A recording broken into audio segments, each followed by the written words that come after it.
Sebelum itu mari kita berdoa.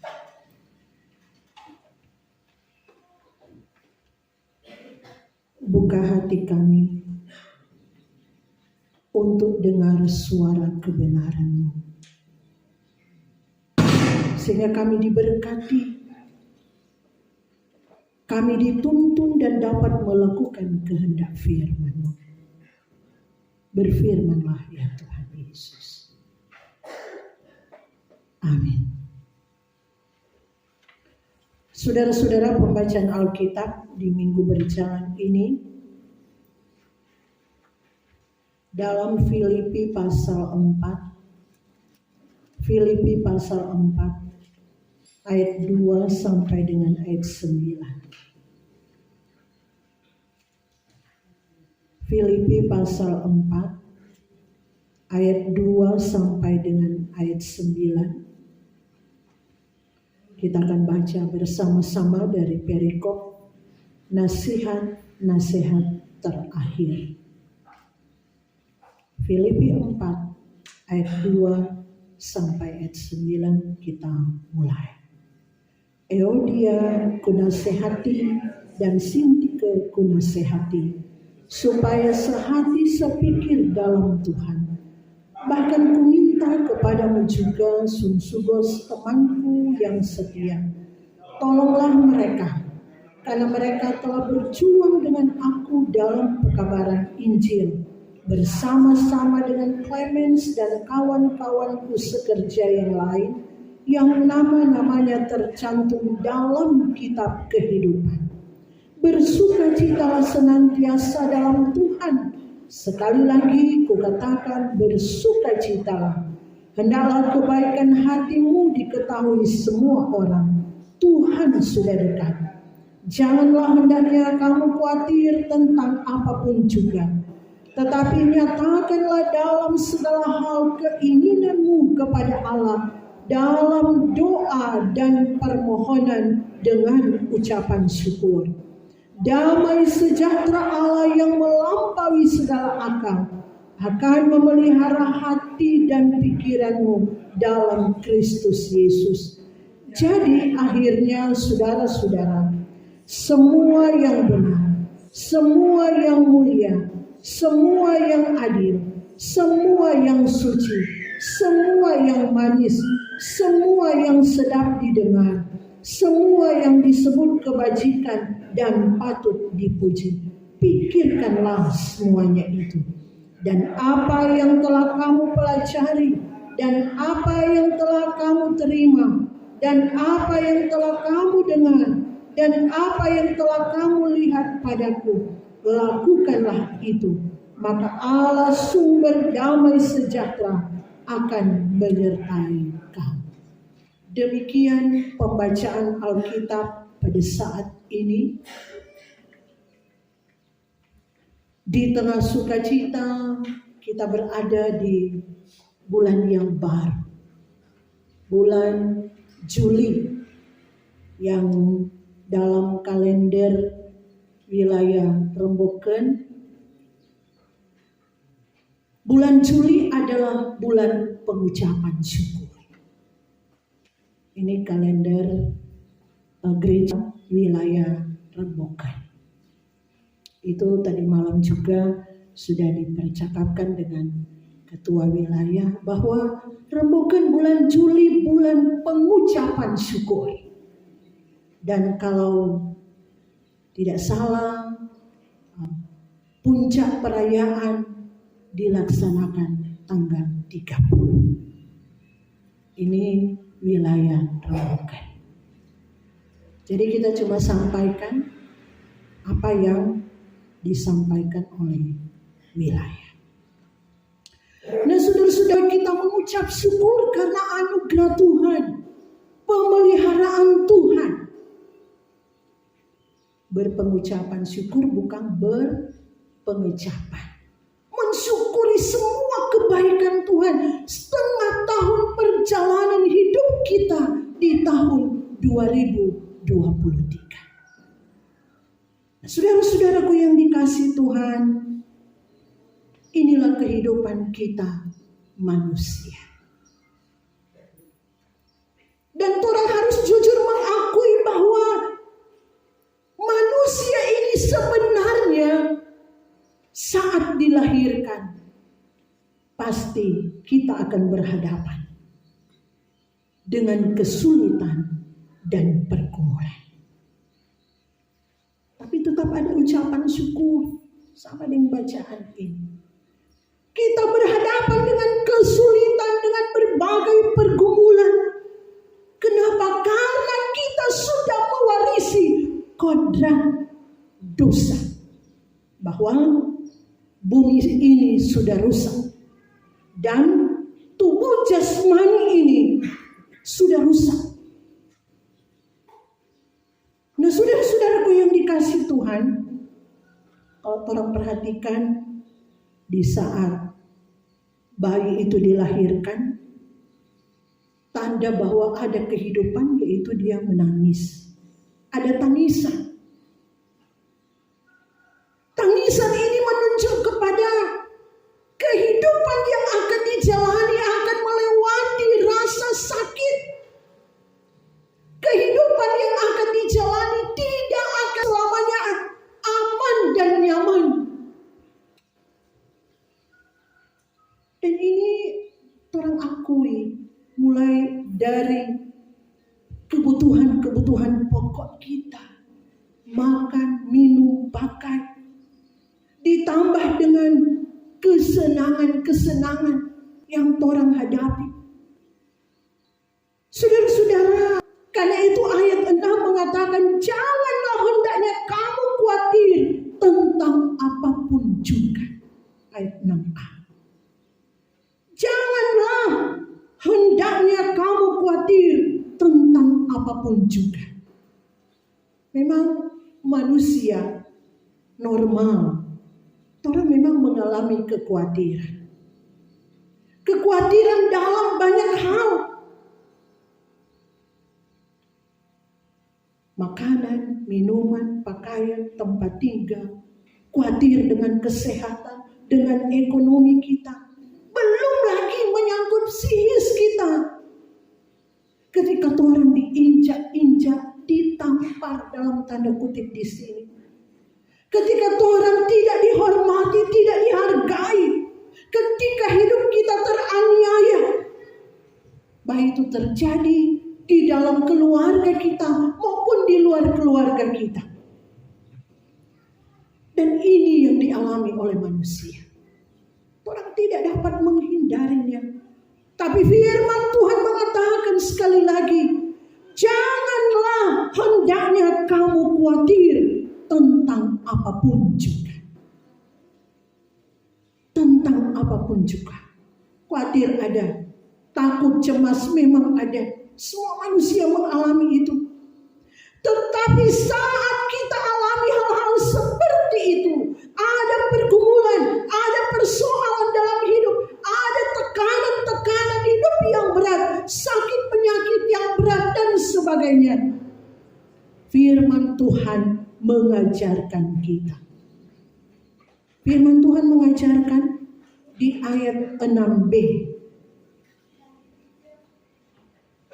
Ayat 6b berkata begini.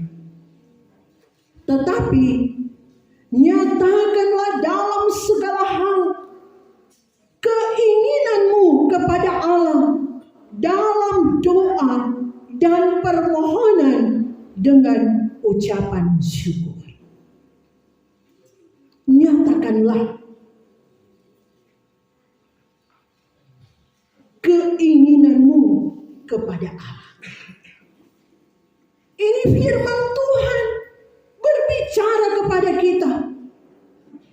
Nyatakan kepada Allah, jangan cari jalan keluar di luar kehendak Allah. Nyatakanlah kepada Allah ini salah satu jalan keluar yang paling tepat dalam kehidupan anak-anak Tuhan. Dalam bentuk apa? Dalam bentuk doa dan permohonan dengan ucapan syukur. Berdoa, sembahyang.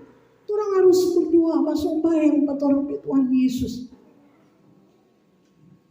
Karena sedang kalau orang perhatikan orang-orang yang sudah dekat dengan kematian, kalau orang lihat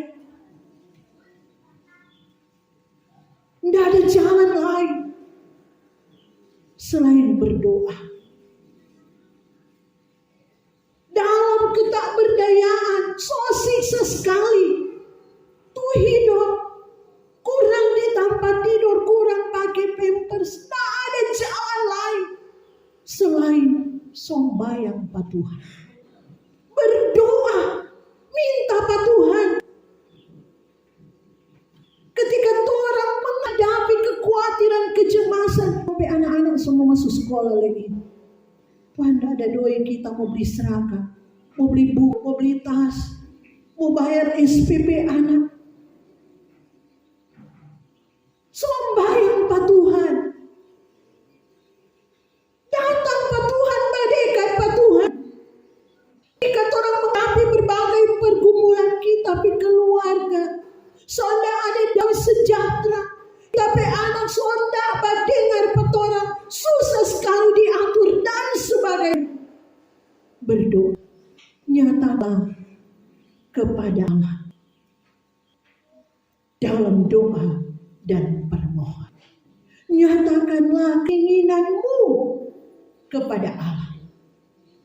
Saudara-saudara, bahkan di 4 ayat 5, bersukacita senantiasa dalam Tuhan.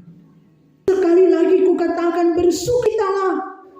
Hendaklah kebaikan hatimu diketahui semua orang. Tuhan sudah dekat. Ini menuntun kita. Ini mau mengingatkan kita. Bahwa kita jangan sampai tenggelam dalam pergumulan-pergumulan yang begitu berat. Jangan sampai tenggelam dalam kekhawatiran, kecemasan yang begitu berlebihan. Kenapa? Sebab kalau orang tenggelam dalam situasi hidup kita berat, pergumulan, kecemasan, ketakutan, kekhawatiran yang sangat berat, itu menunjukkan bahwa orang ini bukan anak-anak Tuhan. Bukan. Kalau orang seperti itu menunjukkan bahwa orang ini adalah anak-anak setan. Karena dalam situasi seperti itu banyak kali orang cari jalan pintas. Dalam tekanan yang hebat, ketakberdayaan, dalam pergumulan yang berat, banyak orang cari jalan. Ada orang lihat kamari, soba gantung diri. Ada orang yang balas kejahatan dengan kejahatan. Ada yang lari ke minuman keras, alkohol. Berhadapan dengan masalah rumah tangga, cari jalan pintas. Cari hal-hal yang tidak berkenan kepada Tuhan. Bikin kekacauan, bikin keributan, bikin kejahatan. Banyak yang seperti itu. Kalau anak-anak Tuhan tidak seperti itu. Saudara-saudara, rata-rata orang-orang yang buat kerusuhan, kejahatan, kekacauan, rata-rata orang bermasalah. Mereka tidak dapat menyelesaikan masalah, cari jalan sendiri. Kalau anak Tuhan, kita selalu diajarkan ketika kita menghadapi masalah, apa yang dia lakukan? Ia duduk di kaki Tuhan. Anak-anak Tuhan menghadapi masalah, dia cari Tuhan. Dia bawa kepada Tuhan. Dia melampiaskan seluruh pergumulannya, persoalannya hanya kepada Tuhan. Makanya Tuhan Allah berkata bersukacita. Anak-anak Tuhan dalam berbagai hal bersukacitalah. Bersukacita di sini bukan berarti pesta pora, bukan. Bersukacita di sini bukan bukan berarti tata tawar orang gila hahaha sini sana yang tak terkontrol. Bukan seperti itu. Tetapi sukacita di sini mau menunjukkan bahwa kehidupannya memiliki damai sejahtera dengan Tuhan. Sukacita Tuhan. Dia merasakan damai sejahtera, terutama jiwanya. Dia rasakan itu. Dalam hidup dia punya pegangan, dia punya sandaran yang kuat, pegangan yang kuat, yaitu di dalam Tuhan. Sehebat apapun pergumulan yang dia alami, dia tidak akan takut. Dia tidak akan takut. Dia akan tetap membangun hubungan dengan Tuhan. Tidak ada satupun yang dapat mengganggunya. Kalau dia berupaya, dia mau dekat dengan Tuhan. Karena apa? Dia memiliki iman yang kuat. Dia memiliki iman yang teguh. 2 minggu lalu perenungan kita. Iman muncul dari pendengaran. Pendengaran akan firman Kristus. Dia selalu dengar. Dia selalu terima firman Tuhan. Dia mau melakukan firman itu di dalam kehidupannya. Karena dia memiliki iman yang kuat, iman yang kokoh. Pergumulan yang dialami. Kalau kita lihat, pergumulan itu dialami oleh semua manusia. Jangan orang bilang begini, kita cuma jemaat kok biasa. Jadi memang tapi pergumulan berat. Sama bilang, mau pendeta, mau guru agama, mau penawa, mau diaken, mau ketua sinode, semua punya pergumulan. Berhadapan dengan pergumulan hidup.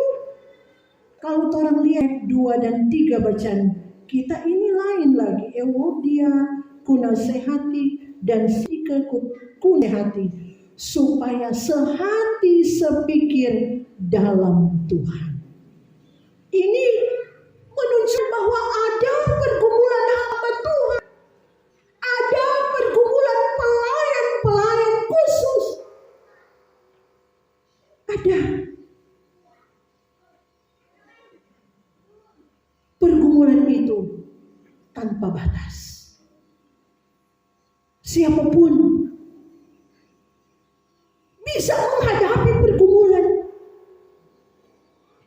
Kalau di sini pergumulan hamba-hamba Tuhan, ada perpecahan di antara mereka, di antara hamba Tuhan. Ada perselisihan yang terjadi, tidak dijelaskan lebih dalam seperti apa yang mereka alami pada waktu itu. Bahkan hamba Tuhan setiap saat, setiap waktu menyampaikan firman Tuhan. Sayang itu. Tapi mereka pun harus berhadapan dengan pergumulan. Dan pergumulan apapun, soalan masalah apapun yang dihadapi itu harus diselesaikan. Diselesaikan dengan cara apa? Harus diselesaikan dengan cara Tuhan. Dikatakan sehati sepikir. Supaya sehati sepikir dalam Tuhan. Di ayat 2. Jangan pakai pikiran sendiri.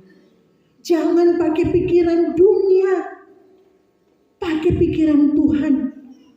Pikiran Tuhan seperti apa? Dalam Filipi pasal 2 ayatnya yang kelima dikatakan begini. Filipi pasal 2 ayat 5, hendaklah kamu dalam hidupmu bersama menaruh pikiran dan perasaan yang terdapat juga dalam Kristus Yesus. Pikiran, perasaan yang terdapat dalam Yesus Kristus.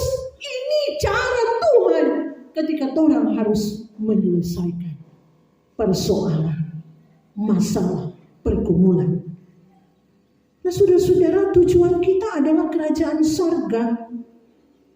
Kan itu di ayat 3. Dikatakan, bahkan kuminta kepadamu juga Sungsugos temanku yang dia, tolonglah mereka, karena mereka telah berjuang dengan aku dalam pekabaran Injil bersama-sama dengan Clemens dan kawan-kawan sekerja yang lain, yang nama-namanya tercantum dalam kitab kehidupan. Nah, di sini kalau orang lihat Sungsugos ini, dia jadi mediator, bukan jadi provokator. Di sini dia mau mendamaikan orang lain dengan Tuhan. Begitu dengan Torah. Ambil contoh Sungsugos. Jangan jadi orang-orang yang membawa perpecahan bagi orang lain. Bukan kasih jalan keluar di dalam Tuhan ketika ada persoalan. Tapi orang jadi konforgas. Jadi provokator. Banyak yang seperti itu. Orang ambil teladan dari Sungsugos. Sebab tujuan hidup kita adalah kerajaan surga. Namanya tercantum dalam kitab kehidupan. Supaya nama kita tercantum dalam kitab kehidupan. Saat Tuhan datang menghakimi kita. Saat Tuhan datang melihat kita, Tuhan gak mau tanya apa orang. Berapa banyak nganape rumah? Berapa banyak nganape otot? Berapa banyak nganape kekayaan? Berapa kilo nganape emas? Tuhan gak mau tanya. Banyak yang lebih cenderung pada hal-hal seperti ini. Kalau Tuhan mau datang, Tuhan mau tanya, Tuhan mau lihat di buku kehidupan. Apa yang sudah kamu lakukan? Seperti apa perbuatanmu ketika engkau ada dan hidup di dunia ini? Seperti apa? Yang Tuhan mau lihat apa yang sudah kita lakukan, apa yang sudah kita buat. Yang Tuhan mau lihat adalah buat kehidupan kita, iman kita di dalam Tuhan. Kalau orang anak Tuhan, orang akan aminkan. Biar susah di dunia, asal kita nama tercatat dalam buku kehidupan. Biar susah-susah, biar banyak pergumulan, biar banyak penderitaan, biar sakit penyakit ada di dalam tubuhku, aku tidak akan khawatir, aku tidak akan takut, aku tidak akan cemas, karena Tuhan bersamaku. Biar kita menderita, yang penting namaku tertulis dalam kitab kehidupan. Ini luar biasa, pernah kita lewati pernyataan iman dari seorang hamba Tuhan. Sekalipun dalam keadaan sakit, dia tetap kuat melayani Tuhan. Dia tetap berusaha buktikan, tunjukkan bahwa kita anak Tuhan, melayani Tuhan. Ada beberapa contoh yang pernah kita baru pendeta, ada tapi ketua jemaat dulu yang bukan pendeta, luar biasa. Dia melayani Tuhan, dia mengasihi Tuhan. Walaupun tubuh fisiknya sudah sangat menderita. Dan yang terakhir yang saya saksikan, sampai bendahara jemaat yang dipanggil oleh Tuhan. Selalu di pelayanan dia bilang, ibu kita kok sosial. Kita tahu kita ada sakit. Mari kita sosial. Kita nikmati, kita hidup, kita besaki ini dengan Tuhan. Tiap orang ada pelayanan bersama. Tidak ada lain dia mau cerita, selalu bahwa saya sudah siap. Karena kata orang hidup Tuhan punya kan ibu, iya. Ini kesaksian yang luar biasa. Begitu dengan orang, apapun yang orang alami, apapun yang orang rasa dalam hidup ini, ada Tuhan bersama dengan kita. Jadi anak-anak Tuhan yang taat dan setia, biar menderita, jangan orang menderita, orang mulai persalahkan Tuhan. Dalam keadaan tak berdaya, orang persalahkan Tuhan. Jangan. Orang terima dengan iman asal kita nama ada di buku kehidupan. Tuhan Yesus, dia sudah menderita di kayu salib. Darahnya telah tertumpah tebus segala dosa kita. Ini semua supaya orang selamat. Supaya orang penama ada dalam buku kehidupan. Ini yang Tuhan Yesus lakukan. Supaya nama kita tertulis, tercantum dalam buku kehidupan. Orang ada di surga yang kekal. Jadi ketika orang mau merayakan perjamuan kudus saat ini, jangan cuma sekedar pokoknya orang mau merayakan. Tidak. Tapi ketika orang mau merayakan perjamuan kudus, kita diingatkan untuk menghayati, untuk renungkan betapa pengorbanan Yesus untuk keselamatan kita. Pengorbanan Tuhan Yesus supaya orang ini tercatat dalam buku kehidupan. Darah itu telah menjadi tanda penderitaan. Karena itu orang biar susah-susah menderita di dunia, menghadapi pergumulan yang hebat, keluarga, rumah tangga, suami, istri, anak-anak, sakit, penyakit, ekonomi dan sebagainya. Itu cuma di dunia. Biar susah-susah di dunia, asal orang akan menikmati kehidupan di kerajaan sorga. Tuhan Yesus telah beri teladan yang luar biasa. Tuhan Yesus kasih contoh yang luar biasa ke orang. Tubuhnya dipecah-pecahkan. Menandakan penderitaan yang tak terkatakan. Kita juga.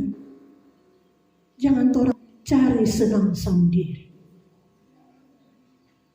Kita diajar untuk menerima apapun yang terjadi dalam hidup ini. Harus terima. Walaupun terkadang orang so berdoa, so sembahyang. Yesus ajarkan di dalam doa Bapa kami, jangan bawa kami ke dalam pencobaan. Jangan bawa kami ke dalam pencobaan, sama dengan Tuhan yang berdoa, Tuhan singkirkan kita dari penderitaan. Tapi kalau memang Tuhan izinkan, kita harus menerima dan menjalani hal itu. Orang harus jalani dengan iman. Orang jalani hidup ini bersama dengan Tuhan. Tuhan tidak setinggal pada orang. Orang pelagu di jalanku ku diiring oleh Yesus Tuhan.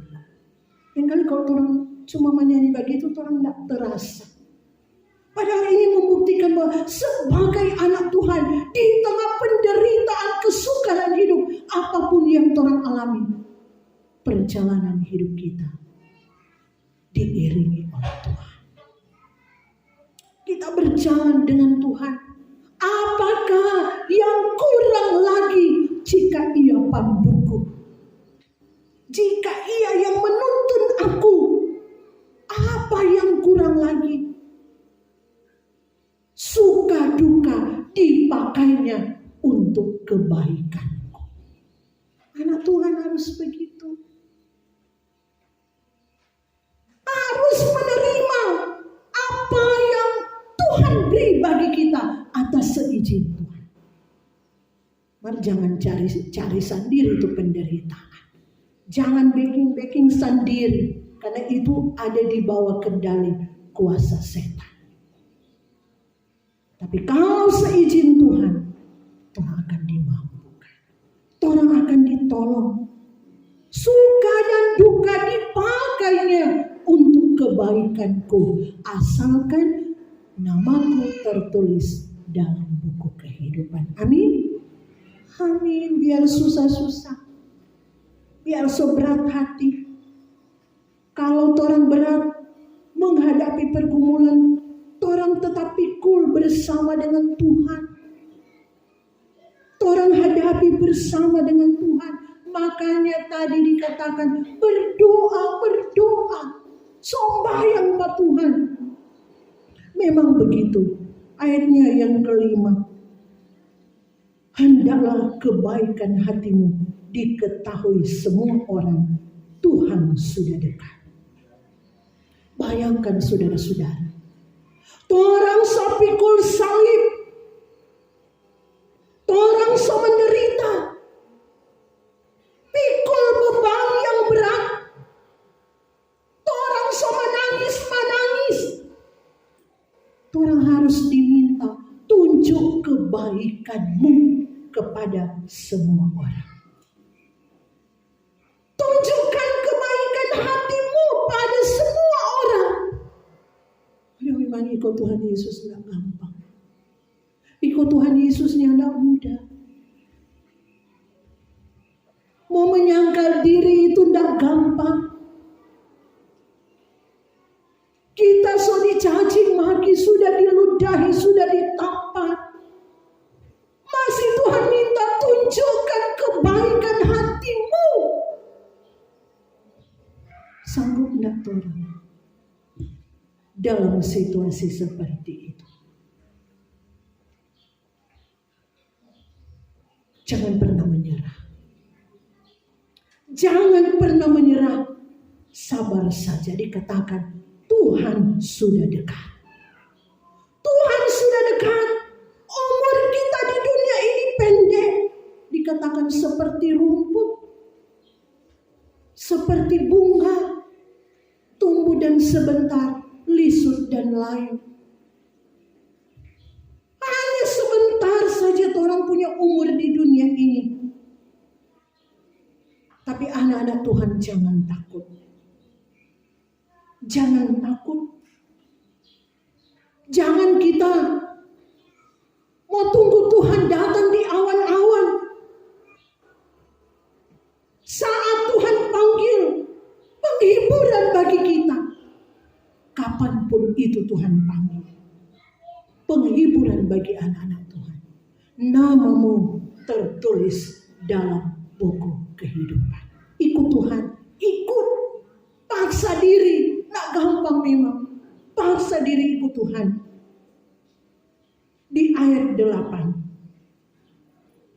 Ayat 8, jadi akhirnya saudara-saudara, semua yang benar, semua yang mulia, semua yang adil, semua yang suci, semua yang manis, semua yang sedap didengar, semua yang disebut kebajikan dan patut dipuji, pikirkanlah semuanya itu.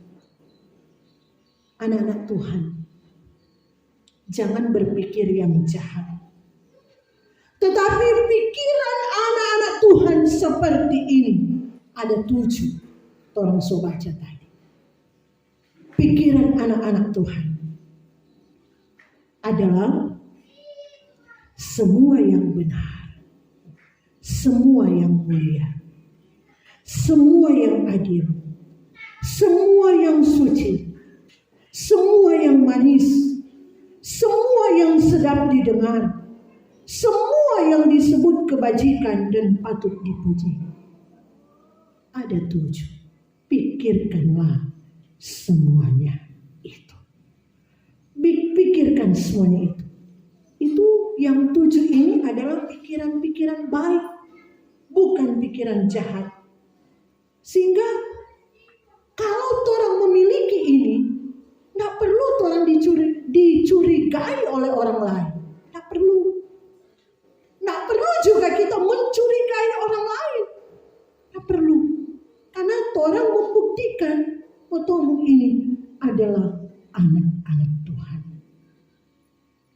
Karena itu saudara-saudara, jemaat yang dikasihi Tuhan, apa yang telah kamu dengar, pelajari, dan apa yang telah kamu terima, dan apa yang telah kamu dengar, dan apa yang telah kamu lihat padaku, lakukanlah itu. Maka Allah sumber damai sejahtera akan menyertai kamu. Kita dipanggil ikut jadi teladan seperti yang sudah diajarkan oleh Tuhan Yesus. Terpuji namanya.